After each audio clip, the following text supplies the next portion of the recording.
Welcome to the world of science fiction stories, and don't forget to share and subscribe the channel.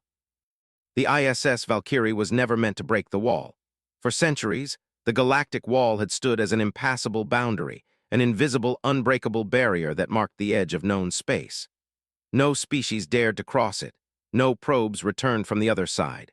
Even the most powerful empires of the galaxy whispered of its horrors, treating it as a divine threshold never to be violated. But humans never did well with boundaries. Commander Adrian Kynes stood on the bridge of the Valkyrie, hands clasped behind his back, as the final countdown began. The ship was a testament to human ingenuity, an experimental warship reinforced with cutting-edge technology, built for the sole purpose of answering the one question that had haunted humanity for generations: what lies beyond? "All systems green," came the voice of Chief Engineer Kira Vasquez. "The resonance drive is stable. No anomalies." Kane nodded. "Then this is it." He glanced at the viewing screen where the Galactic Wall loomed ahead. It wasn't a structure in the traditional sense, no towering fortifications, no metallic barrier. It was a distortion in space itself, a shimmering, churning vortex of unknown energy stretching endlessly in all directions. It exuded an unnatural stillness, as though the universe itself ended here. "1 minute to impact," said Lieutenant Omar Patel. His voice was steady, but his hands twitched over his console. Everyone had heard the legends. The wall didn't let anything through. It didn't just repel, it erased. But the Valkyrie was built differently. Human scientists had spent decades studying the wall's frequency, deciphering its strange energy signatures. They believed, hoped, that their new resonance drive could break through where all others had failed. "Commander, are we really doing this?" Vasquez asked, her voice softer now. Kane met her eyes. He understood her fear. This wasn't just a mission. It was a leap into the unknown, the kind of insanity that defined human history. They had always been the species to push past limits, to spit in the face of danger. But sometimes that arrogance led to catastrophe. "We came all this way," he said. "We finished what we started." Silence fell. Then 5 seconds later, Patel called. The Valkyrie surged forward. A blinding light consumed the ship as it met the wall. Energy crackled around them, alarms blaring in protest. The ship shuddered, metal groaning as if resisting the sheer force of existence itself. And then they were through. The bridge fell into eerie silence. The crew blinked at their screens. The turbulence was gone. The ship was intact, but the universe around them was wrong. Kane's breath hitched as he gazed at the screen. The stars had changed. They weren't simply shifted. They were different, twisted constellations, unnatural spirals of glowing nebula. And worst of all, a looming, monolithic shape in the distance, an enormous structure drifting in the void like the corpse of a god. And then came the sound. A deep, reverberating hum filled the air, sinking into their bones. It wasn't from the ship, it wasn't from their calms, it was coming from outside. Something had noticed them, something beyond the wall. The hum grew louder. It wasn't just a sound, it was a vibration that pressed into them, seeping into their bones, rattling their skulls. The bridge lights flickered, and for a split second, the walls of the Valkyrie seemed to stretch and contract, as if reality itself was breathing. "Status report," Kane barked, shaking off the nausea twisting his stomach. "All systems still functional," Vasquez said, her fingers flying over her console. "But Commander, I don't know what the hell we're looking at out there." She wasn't the only one. Every screen on the bridge showed the same view, an impossible landscape of alien stars glowing with an eerie, unnatural light. The massive, monolithic structure in the distance loomed over everything like an ancient sentinel. But that wasn't the worst part. The worst part was that something was moving. At first, it was barely noticeable, a ripple in the void, like light bending around an unseen force. Then shadows slithered between the stars, shifting in ways that made no sense, shapes that had no form yet felt alive. "Detecting something," Patel murmured, his hands trembling. "No many somethings. They're not on any known spectrum. It's like they're outside normal space." Kane's jaw tightened. "Weapons status." "Online," Patel confirmed. "But sir, I don't know if our weapons will even work here." That was the terrifying truth. The Valkyrie was built for war, but it had never been meant to fight this. The hum deepened. The entire ship groaned in response, metal straining as though unseen hands were pressing against its hull. Then a voice, not spoken, not heard, bypassed the ears and slammed directly into their minds. "You are not supposed to be here," the crew recoiled. Patel let out a strangled gasp. Vasquez clutched her head, her face contorted in pain. Kane gritted his teeth, fighting against the overwhelming pressure in his skull. It wasn't just a voice. It was a presence, vast, endless, wrong.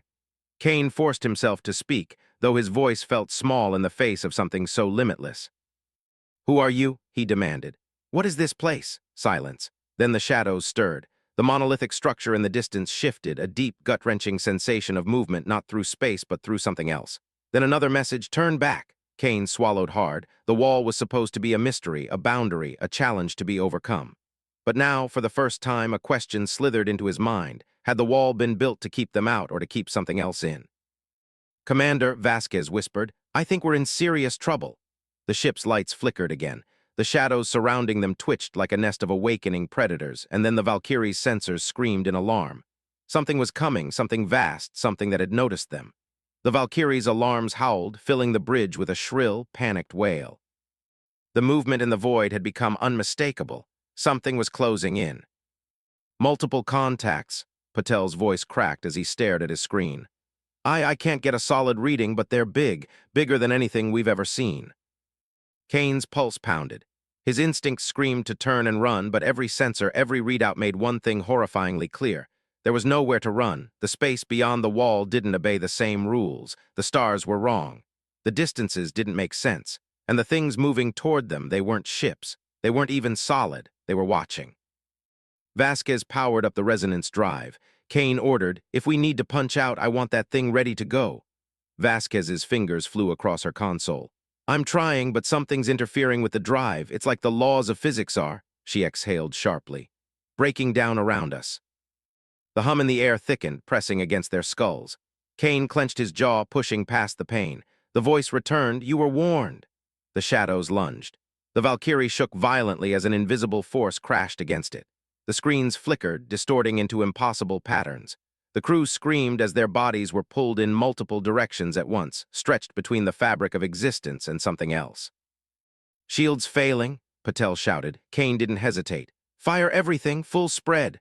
The bridge lights flared red as the Valkyrie's weapons roared to life. Rail guns spat slugs of hyperdense metal. Plasma cannons erupted in fiery arcs. Missiles streaked into the void, locking onto nothing. And then impact. The shadows reacted. The moment the first shot landed, a terrible, piercing screech tore through the ship. It wasn't a sound, it was a feeling, a presence of rage, of something old and hungry. The void writhed and the shadows struck back. An unseen force slammed into the Valkyrie, sending it spiraling. The artificial gravity flickered, and for a moment, Kane felt himself lifted outside his body, staring into something far, far larger than himself. A shape. A city of twisting, writhing towers stretching beyond infinity, a place that was alive, a place that had been waiting. And in the heart of it, something turned its gaze upon him. Kane crashed back into his seat with a ragged gasp. The vision vanished, but the dread remained. "We have to leave," Vasquez screamed.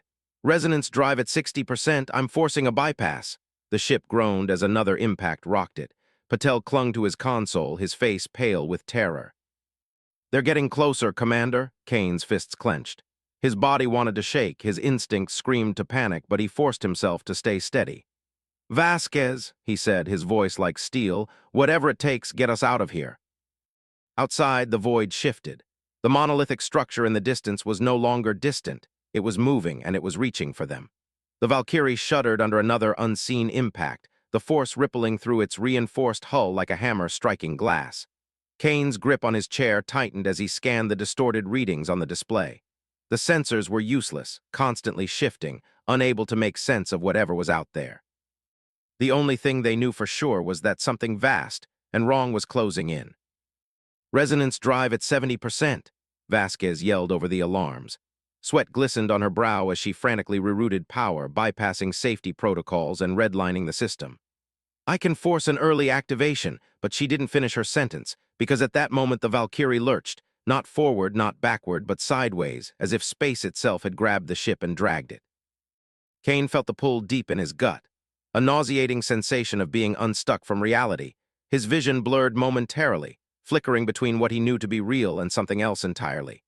A glimpse of a city not built, grown, towering, spiraling structures of blackened material shifting and pulsating as if breathing, rivers of liquid light coursing between them, feeding into vast, towering obelisks.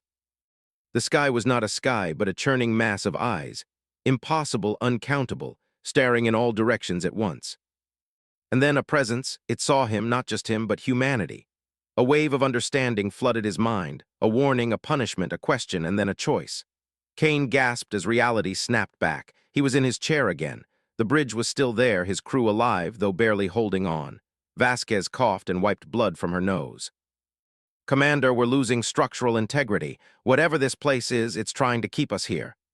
Kane didn't need a scientist to tell him that. He could feel it. The more they resisted, the more the space around them tightened, pulling them deeper. "Patel," Kane barked, his voice like iron. "Weapons now, I don't care if you can't see a target, fire everything at maximum yield." Patel's hands flew over the controls. "I'm Commander, firing now." The Valkyrie unleashed hell. Rail guns roared, their slugs vanishing into the distorted void. Plasma lances cut through the darkness, striking something. The shadows convulsed, writhing in response to the assault. The deep hum that had plagued them since their arrival wavered, flickering between frequencies like a wounded animal howling in agony. And then, for the first time, the shadows screamed. The force of it was indescribable, not sound, not light, but meaning.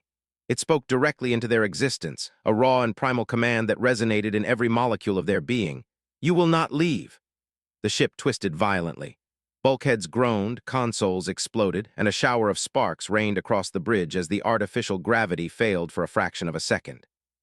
Kane slammed against his restraints, gritting his teeth against the suffocating weight of the entity's presence pressing down upon them. Vasquez's hands flew across the console. "Resonance drive at 95%, we're almost there, just hold on." Kane's mind raced. They had seconds, maybe less. Whatever was beyond the wall, it wasn't just alive, it wasn't just watching, it was waiting. And now that they had come, it wouldn't let them go without a price. "Patel," Kane grunted.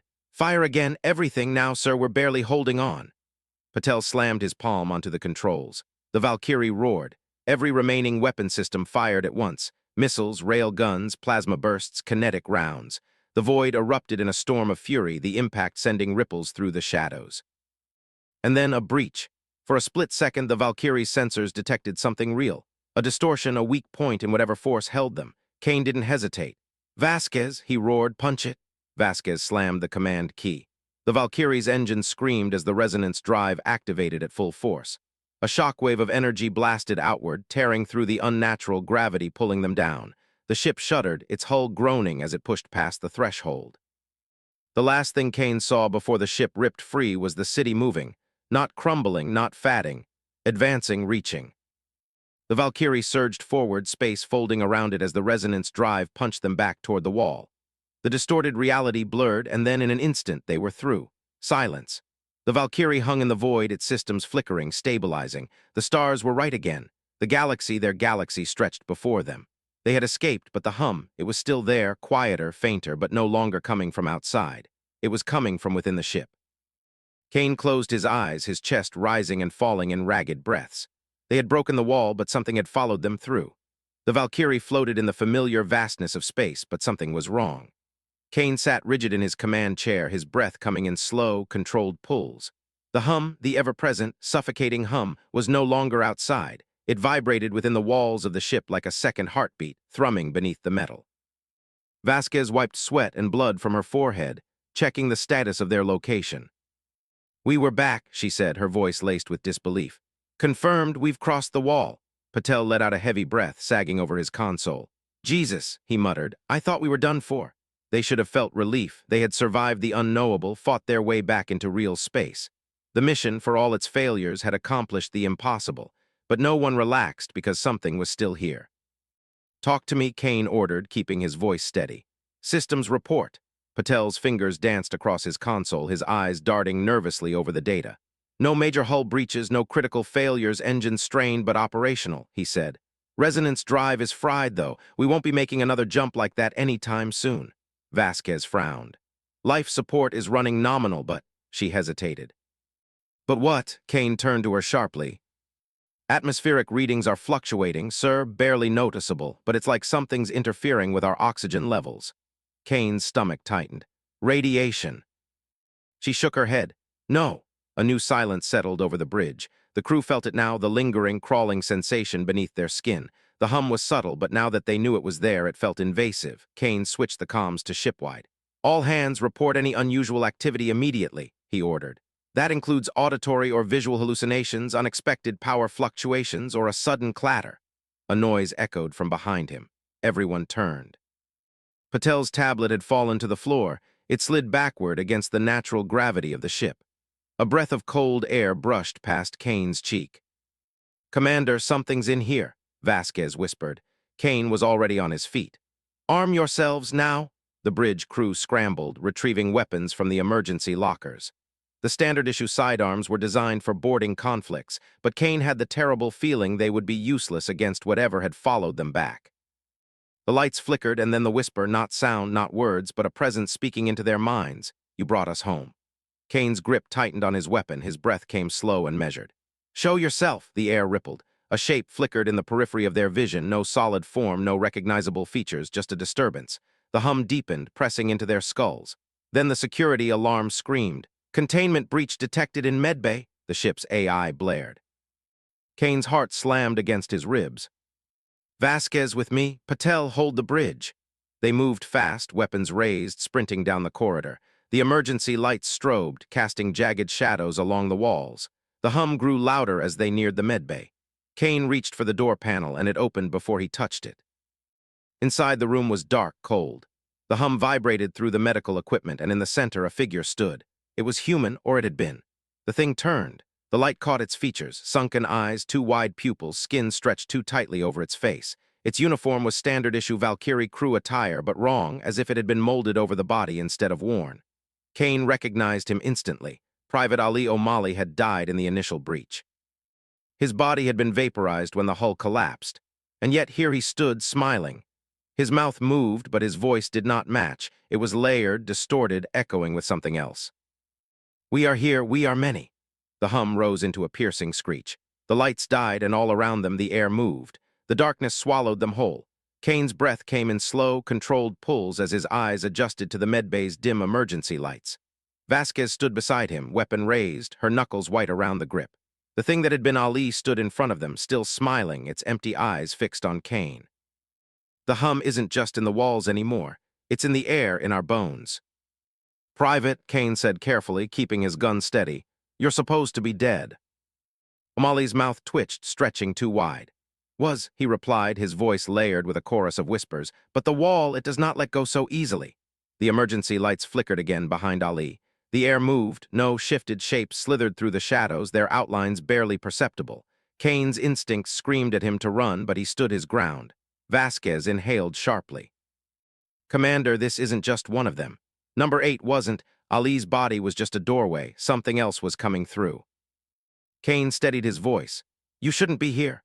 Ali tilted his head, that wrong smile still etched across his face. "Neither should you." His pupils dilated, expanding unnaturally until they consumed his irises. "We were waiting for so long, and then you opened the way." The hum spiked. The room shook. Vasquez fired. The shot was dead on. A plasma round burned a hole straight through Ali's chest. He didn't fall. He barely even reacted. The wound sizzled, but instead of bleeding, it spread, dark tendrils unraveling from the edges, curling outward as if tasting the air. Ali laughed, the sound scraping against their eardrums like static. Then he took a step forward. Kane's instincts kicked in. "Fall back!" He and Vasquez sprinted for the door as the medbay erupted into chaos. The shadows lunged, writhing across the floor, reaching with jagged, finger-like tendrils. Kane dove through the doorway as Vasquez slammed the emergency lock down. The reinforced blast door sealed shut just as something slammed into it from the other side. Kane stumbled back, his chest heaving. Vasquez stood beside him, weapon trembling in her grip. The medbay speakers crackled. Then Ali's voice whispered through the ship, "Let us in." The lights overhead burst, plunging the corridor into flickering red, and from the walls the humming grew louder. Back on the bridge, Patel's voice crackled through the comms. "Commander, what the hell is going on?" Kane took a breath. "Medbay's compromised." He forced himself to stay calm. "We've got something wearing O'Malley's face." A pause, then Patel's voice came back lower, uncertain. "Sir, we have a problem up here too." Kane's stomach clenched. "What kind of problem?" Another pause. "Then we just got an incoming transmission." Kane and Vasquez exchanged a glance. "From who?" Patel's voice came back almost as a whisper. "From us." The blood drained from Kane's face. "Repeat that." Patel swallowed. "Sir, we're receiving a distress signal from the Valkyrie." Kane's grip tightened around his weapon. "That's not possible." The comms buzzed. Patel's voice was shaky. Now it's on all frequencies. The signature is a 100% match. It's us, Commander. A sharp inhale. And sir, it's begging for help. The hum rose again, deep and crawling, and now it was whispering their names. The distress signal didn't stop. Even as Kane and Vasquez ran back to the bridge, the eerie broadcast played on every available frequency. It was our ship, their voices, and yet, please, we don't have much time. It followed us. We never should have gone beyond the wall. Oh God, they're already inside. The message cut off, then it looped. Kane's heart pounded in his chest. Vasquez ran beside him, eyes darting toward every shadow as they moved through the dimly lit corridors. The hum was no longer just beneath the walls. It moved with them now, slithering through the air, pressing against their minds. They reached the bridge and sealed the doors behind them. Patel was at his station, pale-faced, his hands gripping the console like a lifeline. It's been playing on repeat, Commander, he muttered. It's us, but it can't be us. Kane exhaled sharply. Play it again. Patel hesitated, then he pressed the control. The transmission buzzed back to life. This is the UHS Valkyrie requesting immediate assistance. Kane's breath hitched. He heard his own voice. It was him, panicked, desperate. We breached the wall. Something followed us back. Then another voice, a garbled, half-human shriek, interrupted. Then silence. Kane's stomach turned to ice. That's impossible. That's not us. Vasquez's voice was tight. Commander, what if it is? The thought was too much. Kane shook his head. Number, we're here. This is real. Patel swallowed hard. Then what the hell is sending that signal? Silence fell over the bridge. And then a new message crackled over the comms. You shouldn't have come back.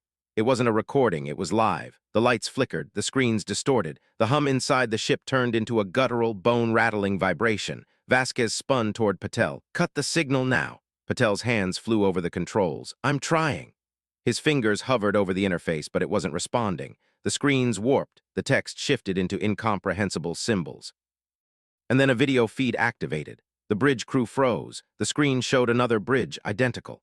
Same consoles, same layout, same emergency lights flickering overhead. And standing in the center were them. Kane's breath locked in his throat. He saw himself standing in the same uniform, eyes wide with terror. Patel was at the same station, fingers hovering over a broken console. Vasquez stood beside them, weapon raised. It was the Valkyrie, but not this one. The other Kane looked straight into the camera, and then the thing stepped forward. It wasn't human, not entirely. It wore a uniform that resembled a UHS officer's attire, but it clung wrong like a second skin stretched over something else. Its eyes were black voids, its mouth too wide, its hands too long. It moved like it remembered being human. It stood behind the other Kane, its fingers resting on his shoulders like a puppeteer. And as Kane and his crew watched in horror, the thing on the screen grinned. The transmission cut and the ship lurched. A deep, grinding sound echoed through the hull like metal bending under impossible force. The hum swelled, becoming a deafening roar. The emergency lights died, leaving only the dim glow of the consoles. Then the whispers started inside the bridge. Kane turned sharply. The shadows in the corners of the room had grown thicker, moving, shifting, forming shapes. A voice spoke behind him, his own voice. You brought us home. Kane's blood turned to ice. They weren't alone anymore. The ship was breaking apart, not in a physical way. There were no hull breaches, no alarms blaring about catastrophic failure, but the Valkyrie was still coming undone. The whispers in the walls were everywhere now, crawling beneath the crew's skin, settling inside their thoughts like parasites. The lights flickered wildly, casting twisting shadows that never quite matched their movements. And worst of all, the other crew was inside. Kane's heart pounded as he turned in slow horror. They stood at the far end of the bridge, copies of himself, Vasquez, Patel, and the others. But they were wrong. Their uniforms were faded like old photographs, their eyes were hollow, their mouths just a little too wide. And when they moved, it was with a delay, like a memory struggling to stay real. The other Kane smiled. You shouldn't have come back. Kane's grip tightened around his sidearm. You're not real. The thing wearing his face cocked its head. Neither are you. We were waiting for so long, and then you opened the way. The words slammed into Kane's skull with an almost physical force. His vision wavered. For half a second, he wasn't standing on the Valkyrie's bridge anymore. He was floating, surrounded by endless black, no ship, no crew, just void.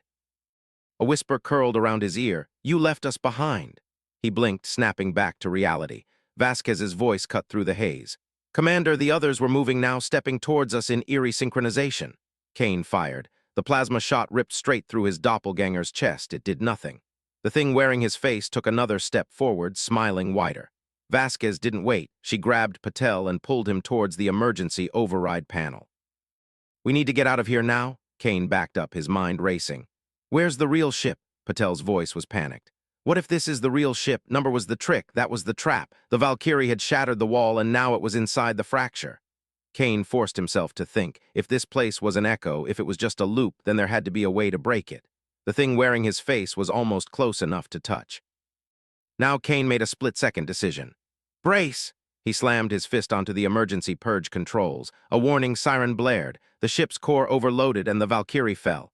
The sensation was indescribable. It wasn't like entering warp, where space bent and twisted in familiar ways. This was deeper. The universe itself ripped apart. The ship tore free from the wall's grasp, plunging into something else. And then silence. Kane gasped, sucking in breath as if he'd been drowning. The hum was gone. The lights were normal. The ship's systems stabilized. Vasquez groaned, pushing herself up from the floor. What the hell just happened? Kane turned towards the view screen.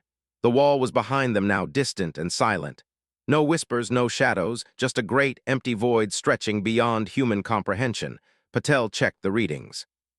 Sir, we're back. We're in known space. His voice was shaking. We made it. Kane exhaled. Status check. Vasquez tapped at her wrist console. All hands accounted for. Patel hesitated, then his face paled. Not all. Kane's stomach dropped. What? Patel swallowed hard. We have one extra crew member. Kane's blood ran cold. They turned, and at the far end of the bridge, standing perfectly still, was a figure. It was wearing a Valkyrie uniform, but its face was missing. The lights flickered, and the hum started again. Kane sat in his quarters, staring at the single sheet of paper on his desk, the incident report. He was supposed to fill it out, explain what had happened beyond the wall, detail the breach, the encounter, the thing they had brought back with them. But how could he put it into words? How could he describe the way reality itself had twisted around them, the way the Valkyrie had been copied, consumed, replaced? How could he explain that something was still here? The hum had returned, faint, almost imperceptible, but it was there. Vasquez had noticed it, too. She hadn't spoken much since they returned, but her eyes were constantly moving, scanning the corridors, watching the shadows. Patel had buried himself in his work, checking sensor logs over and over as if the numbers might change and tell him something different.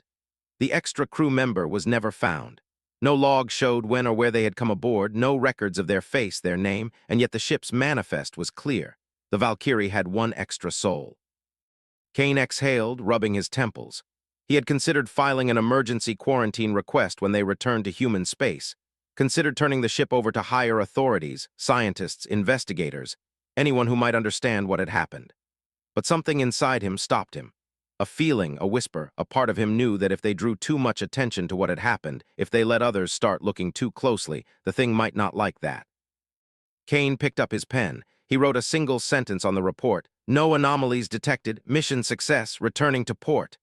He stared at the words, and then somewhere in the room something shifted. The lights flickered.